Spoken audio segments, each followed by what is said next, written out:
What if I told you there are people walking among us right now, ordinary people, carrying something inside them that doesn't belong to this world? Not a metaphor, not a theory, something real. Because today, we're stepping back into the unsettling world of UFO encounters, and this one might be even harder to shake than the story about Calvin Parker. This one is called Patient 17, and it begins the way all the most disturbing stories do, quietly, with a man who doesn't quite fit the stereotype. He's not erratic, not attention-seeking, not someone the media can easily dismiss. He's middle-aged, physically fit, grounded, the kind of guy you'd trust if he told you something wasn't right. And something wasn't. For most of his life, he had been living with pain in his leg, a deep, persistent discomfort that no one could explain. Doctors couldn't figure it out.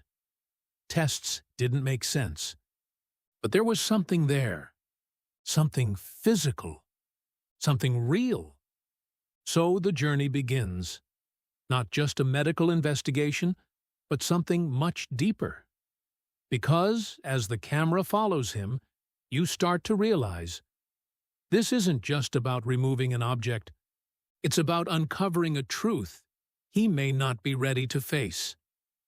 Enter Dr. Roger Leir, a surgeon known for one very controversial specialty, removing mysterious objects from people who believe they've had close encounters. And here's where things start to shift. Because this isn't a story about belief anymore. It's about evidence. They go in, and they take it out. A small piece of metal. Unremarkable at first glance. Just a fragment. Rough. Misshapen. Almost forgettable. Until they analyze it. And that's when everything breaks. The object isn't natural. It isn't something the human body could produce. It isn't a kidney stone. It isn't a fragment from an accident. It's engineered. Made from dozens of different metals, fused together in a way that, even today, we don't know how to replicate. Stop and think about that. Not, we haven't yet. We don't know how, but that's not the worst part. Because when they dig deeper, when they examine the isotopic structure of the material, they find something that turns the entire case into a question no one wants to answer.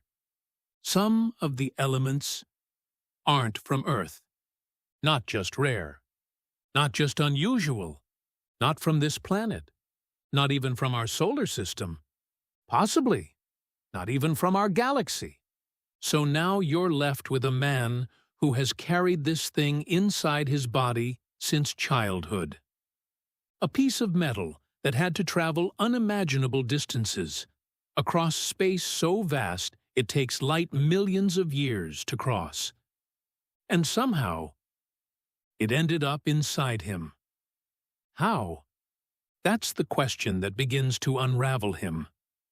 Because here's where the story turns inward. And honestly, this might be the most human part of all. He's a man of faith, a Christian, grounded in a belief system that gives structure to the universe. But now he's faced with something that doesn't fit. Because if this object came from somewhere else, from someone else, what does that mean? About God? About humanity? About his place in all of it? And you can feel it, the tension building inside him. He starts searching for alternatives. Maybe it's a government experiment. Maybe there's a hidden program, implanting people, running tests. Because, strangely, that might be easier to accept. A conspiracy is still human. But this is something else. Something bigger. Something that doesn't care what you believe. And then comes the moment. The confirmation. The results are undeniable. And when he finally confronts what that means, he disappears.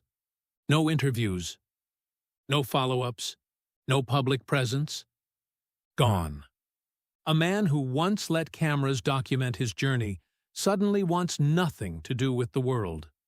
No explanations, no closure, just silence. And that leaves us here, with the question hanging in the air. What happened to him? Did someone tell him to stay quiet? Did something visit him again? Or did he simply reach a truth so overwhelming that the only way to survive it was to walk away? Because at the center of Patient 17 isn't just a mystery, it's a collision between evidence and belief, between the known and the unknowable. And maybe the most disturbing part of all?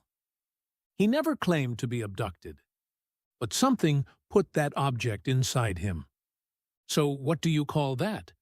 And how many others are out there carrying the same secret? That's where we'll leave it today. But if you're willing to go deeper into this case, you might not look at the world the same way again. Until next time, over and out.